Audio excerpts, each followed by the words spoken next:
ہمارے ایک مہربان ہیں، میری ان سے کبھی ملاقات تو نہیں ہوئی لیکن ان کی بہت ساری کتابیں میں نے پڑھ رکھی ہیں۔ ذیشان الحسن عثمانی ان کا نام ہے۔ انہوں نے اپنی کوئی مثال دینی ہو نا تو وہ کسی عبداللہ کا ذکر کرتے ہیں کہ عبداللہ ایسے کرتا تھا، عبداللہ یہ کرتا تھا، عبداللہ وہ کرتا تھا، بہرحال وہ بات اپنی کر رہے ہوتے ہیں، میرا خیال یہ ہے۔ تو وہ ایک دفعہ بات کر رہے تھے، ان کی میں نے وہ ویڈیو دیکھی اور میں نے ان کی وہ کالم بھی پڑھا، مجھے بڑا پسند آیا، تو میں نے کہا چلے میں آپ سے اس کا تذکرہ کرتا ہوں اور اس میں کچھ اپنی ایڈیشن کرتا ہوں۔ جو انہوں نے بات کی وہ بات بڑی زبردست تھی۔ وہ کہنے لگے کہ میں اپنے دوست عبداللہ سے ملنے گیا اور میں نے عبداللہ کو دیکھا کہ وہ ہر لمحے ہر وقت بڑے عجیب سے انداز میں اللہ تعالیٰ کا شکر ادا کرتا ہے۔ اب عجیب انداز کیسے تھا شاید آپ کو عجیب لگے، بیسیکلی یہ بات ان کی اپنی ہو رہی ہے، لیکن ان کی آپ کثر نفسی کہہ لیں کہ وہ اس کو عبداللہ کے ساتھ منسوب کر رہے تھے۔ وہ کہنے لگے کہ عبداللہ نے کھانا کھایا اور اللہ تعالیٰ کا کافی ٹائم شکر ادا کرتا رہا کہ یا اللہ کیا بات ہے، آپ کا بڑی شکر ہے، آپ کی بڑی مہربانی ہے، آپ نے کتنا زبردست بیٹھے بٹھائے کھانا کھلا دیا۔ ایک وقت تھا مجھے بھوک لگی ہوئی تھی، کھانے کو کچھ بھی نہیں تھا۔ عبداللہ سو کے اٹھا، عبداللہ نے شکر ادا کی، یا اللہ تیرا شکر ہے میں بہترین انداز میں سو کے اٹھ گیا۔ گاڑی میں بیٹھنے لگا، اس نے شکر ادا کی، یا اللہ تیرا شکر ہے میرے پاس گاڑی ہے، کوئی ٹائم تھا میرے پاس بائک بھی نہیں تھا، کچھ بھی نہیں تھا، پیدل آتا جاتا تھا۔ ایک انگڑائی لی تو انگڑائی لے کے بھی شکر ادا کیا کہ یا اللہ تیرا شکر ہے بہترین طریقے سے انگڑائی لے سکتا ہوں، میرا جسم بالکل ٹھیک ہے، فریش ہے، فٹ ہے۔ کوئی ٹائم تھا مجھے بڑی مار پڑی تھی، لوگوں نے مارا تھا، میرے سے ہلنے بھی نہیں ہو رہا تھا۔ یعنی ہر وقت ہر لمحہ کسی نہ کسی بات کو یاد کر کے اللہ تعالیٰ کا شکر ادا کرنا، تو یہ بڑی زبردست عادت ہے، اسے ہمیں اپنانا چاہیے کہ آپ کھانا کھا رہے ہوں، آپ پی رہے ہوں، آپ فریش بیٹھے ہوئے ہوں، آپ ریلیکس موڈ میں بیٹھے ہوئے ہیں، آپ شکر ادا کریں، آپ کے اوپر خوف نہیں ہے، امن کی حالت میں بیٹھے ہوئے ہیں، آپ کو غم نہیں ہے، فکر نہیں ہے، پریشانی نہیں ہے، آپ نے کپڑے پہنے ہوئے ہیں نا، اللہ تعالیٰ کا شکر ادا کرنا۔ یہ بہت سارے لوگ ایسے ہیں جو کپڑے بھی نہیں پہن سکتے، آپ کے کپڑے صاف ہیں، بہت سارے لوگوں کے کپڑے میلے کچیلے اور چیتھڑوں میں لپٹے ہوئے ہیں۔ آپ کے پاؤں میں جوتی ہے، بڑی دنیا ایسی ہے جا کے دیکھیں جن کے پاؤں میں جوتی نہیں ہے۔ آپ اپنے گھر میں سو تو جاتے ہیں نا، کبھی ٹیکسلا چوک میں جائیں نا، فٹ پاتھ پہ جا کے دیکھیں، لوگ بیچارے فٹ پاتھ پہ سو رہے ہوتے ہیں، اور یہ آج نومبر کا مہینہ، اس سردیوں میں وہ نیچے ہلکے پھلکے پھٹے پرانے بوسیدہ کمبل یا چادریں کھیس جو بھی چیزیں ڈال کے ویسے وہ بیچارے لیٹ کے سو رہے ہوتے ہیں، مزدوری کرنے آئے ہوتے ہیں، ایسے بھی لوگ ہیں۔ یہ سب کچھ ہمیں اللہ تعالیٰ نے عطا کیا ہے۔ اگر اللہ تعالیٰ ہمیں گھر نہ دیتے، ہم بے گھر ہوتے، تو اللہ تعالیٰ کا ہر لمحے ہر وقت شکر ادا کرنا چاہیے۔ ایک بات یاد رکھیں، اللہ تعالیٰ نے قرآن مجید میں 2 جگہوں پہ شکر کا ذکر بڑے زبردست انداز میں کیا۔ یہ جگہ فرمایا ما یفعل اللہ بعذابکم ان شکرتم وآمنتم۔ اچھا، اس کا بڑا عجیب سا مطلب بنتا ہے۔ آپ دیکھیں گے کہ اللہ تعالیٰ نے اس بات کو انسانوں والے انداز میں انسانوں کو سمجھانے کے لیے کی ہے کہ اللہ تعالیٰ کو کیا لگے، اللہ تعالیٰ کو کیا پڑیا کہ تمہیں عذاب دے۔ بھئی اللہ تعالیٰ کو کیا ہے، ما یفعل اللہ بعذابکم، کیا پڑی اللہ تعالیٰ کو اللہ تعالیٰ تمہیں عذاب دے، ان شکرتم، آگے بتا دیا اس لیے کہ اگر تم شکر ادا کرو، پہلی بات شکر کی آئی ہے، پھر آگے فرمایا وآمنتم، اگر تم شکر کرو اور اللہ تعالیٰ پر ایمان لے آؤ تو اللہ تعالیٰ کو کوئی نہیں ہے کہ اللہ تعالیٰ تمہیں عذاب دے، کیوں دے گا؟ لیکن اچھا اس میں یاد رکھیے گا پہلے شکر کا لفظ ہے پھر ایمان کا۔ تو اگر کوئی بندہ کوئی انسان مومن نہ ہو اور اللہ کا شکر ادا کرتا رہے تو مفسرین کہتے ہیں کہ اللہ تعالیٰ اسے ایمان کی توفیق دے دیتے ہیں۔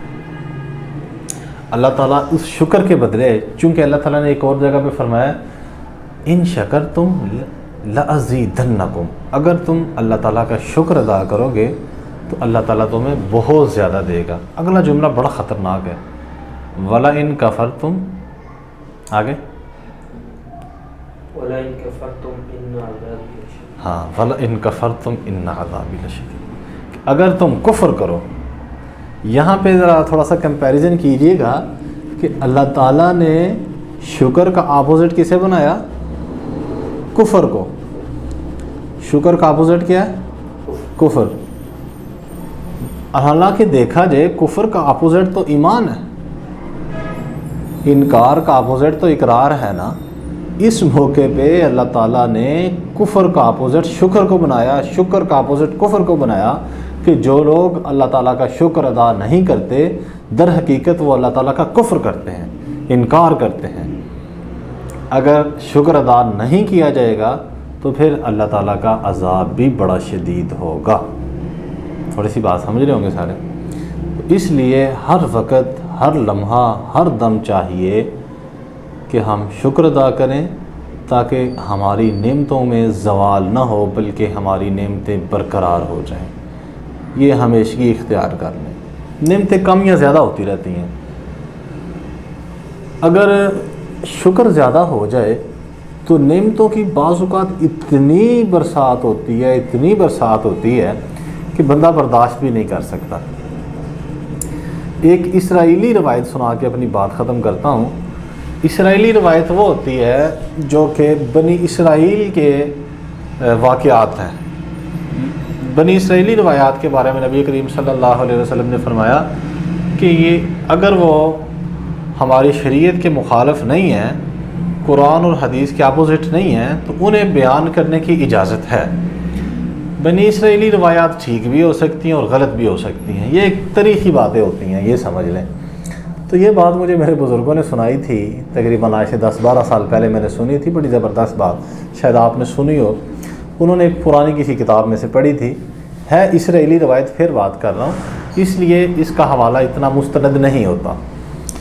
کہ ایک شخص حضرت موسیٰ علیہ السلام کے پاس آیا اور کہنے لگا, موسیٰ علیہ السلام میرے پاس اللہ تعالیٰ کا دیا اتنا کچھ ہے, اتنا کچھ ہے, اور روز بروز اس میں اضافہ ہوتا جا رہا ہے.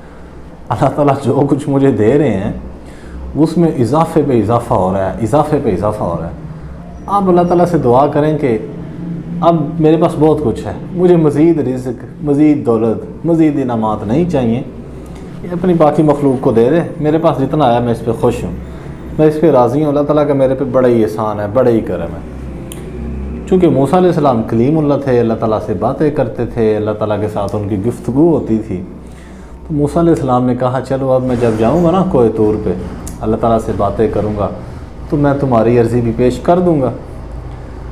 تو جب موسیٰ علیہ السلام کوہ طور پہ جانے لگے تو وہاں گئے, جا کے انہوں نے اللہ تعالیٰ سے کہا کہ یا اللہ یہ بات ہے. اب یہ بنی اسرائیلی روایت آپ کو سنا رہا ہوں, تو اللہ تعالیٰ معاف فرمائے اگر یہ روایت نہیں ہے. اللہ تعالیٰ نے موسیٰ علیہ السلام کو کہا کہ آپ اس بندے کو کہو کہ وہ میری ناشکری کیا کرے. وہ میرا شکر بہت کرتا ہے جس کی وجہ سے اس کے اوپر نعمتیں بہت زیادہ ہوتی ہیں. اگر وہ ناشکری کرے گا تو اس کے جو انعامات ہیں ان میں کمی ہو جائے گی. موسیٰ علیہ السلام وہاں سے واپس آ رہے تھے تو ان کے ذہن میں بات تو آ گئی کہ اگر شکر بندہ کرتا ہے تو اس کے اوپر بہت زیادہ انعامات ہوتے ہیں, بڑی دولت ہوتی ہے. تو راستے میں انہوں نے ایک مفلس ترین انسان کو دیکھا, غریب ترین انسان کو, جس کے بدن پہ لباس نہیں تھا بلکہ اس نے ریت سے اور پتوں سے اپنے بدن کو ڈھانپ رکھا تھا. ریت اور بدن سے اپنے پتوں کو ڈھانپ رکھا تھا. اس نے کہا کہ یا نبی اللہ, اللہ تعالیٰ کے ہاں میری عرضی کریں کہ مجھے بھی اللہ تعالیٰ کچھ عطا کر دے, میرے پاس کچھ بھی نہیں ہے, میں بڑا مفلس ہوں, لاچار ہوں. تو موسیٰ علیہ السلام اسے کہنے لگے کہ بھئی ایسا کرو, اللہ تعالیٰ کا شکر ادا کیا کرو, اللہ تعالیٰ اپنی نعمتوں کی, اپنی برکتوں کی, نوازشات کی بارش کر دے گا. اس نے کہا میں کس چیز کا شکر ادا کروں, میرے پاس ہے کیا. اس کا اتنا کہنا تھا کہ ایک ہوا کا جھونکا آیا اور جو جسم پہ ریت ملی ہوئی تھی, جو پتوں کے ساتھ اس نے جسم چھپایا ہوا تھا, اس سے بھی اڑا کے لے گیا اور وہ بندہ بالکل ننگا کھڑا رہ گیا. اور واپس آئے تو وہ بندہ جس نے عرضی کی تھی کہ یا نبی اللہ, اللہ تعالیٰ کو کہیں کہ اللہ تعالیٰ میرے رزق میں تھوڑی سی کمی کر دے, میرے پہ بڑا کچھ ہے, میرا حساب بڑا سخت ہوگا, میرے پاس اللہ کا دیا بڑا کچھ ہے. موسیٰ علیہ السلام نے اسے کہا کہ اگر تم اللہ تعالیٰ کی ناشکری کرو گے تو تمہارے رزق میں کمی ہو جائے گی. وہ گھوڑے پہ بیٹھا ہوا انار کھا رہا تھا, گھوڑے پہ بیٹھ کے انار کھا رہا تھا. اس نے انار کھاتے ہوئے کہا کہ یا نبی اللہ میں کیسے اللہ تعالیٰ کی ناشکری کر سکتا ہوں. اللہ تعالیٰ کا میرے پہ اتنا احسان ہے، اتنا کرم ہے، اتنی رحمت ہے، اتنا کچھ اللہ تعالیٰ نے دیا ہوا ہے میرے لیے. تو میری دنیا کو اللہ تعالیٰ نے جنت بنا دیا، تو میں ناشکری کیوں کروں، کیسے کروں. وہ انار کھا رہا تھا، کھاتے کھاتے انار اس کا زمین پہ گرا. وہ گھوڑے سے اسپیشل اترا انار کو اٹھانے کے لیے کہ اللہ تعالیٰ کے دیے ہوئے رزق کی نا قدری نہ ہو، بے برکتی نہ ہو. جیسے ہی وہ اترا انار کو اٹھانے کے لیے تو انار کے دانے تھے وہ کہتے ہیں کہ ہیرے اور جواہرات کے بن گئے، وہ موتی بن گئے. اسے شکر کرنے کی وجہ سے فوری طور پہ نواز دیا گیا، اور ایک کو ناشکری کی وجہ سے فوری طور پہ دھتکار دیا گیا. یہ بنی اسرائیلی روایت ہے. اس لیے ہمیں اللہ تعالیٰ سے بہت زیادہ ڈرنا چاہیے، خاص طور پہ جب ہم اللہ تعالیٰ سے گلہ کرتے ہیں، شکوہ کرتے ہیں کہ ہم تو اس قابل ہے ہی نہیں تھے جتنا ہمارے اوپر اللہ تعالیٰ نے احسان کر دیا ہے، جتنا اللہ تعالیٰ کا کرم ہو گیا ہے، جتنا اللہ تعالیٰ کا ہمارے اوپر فضل ہو گیا.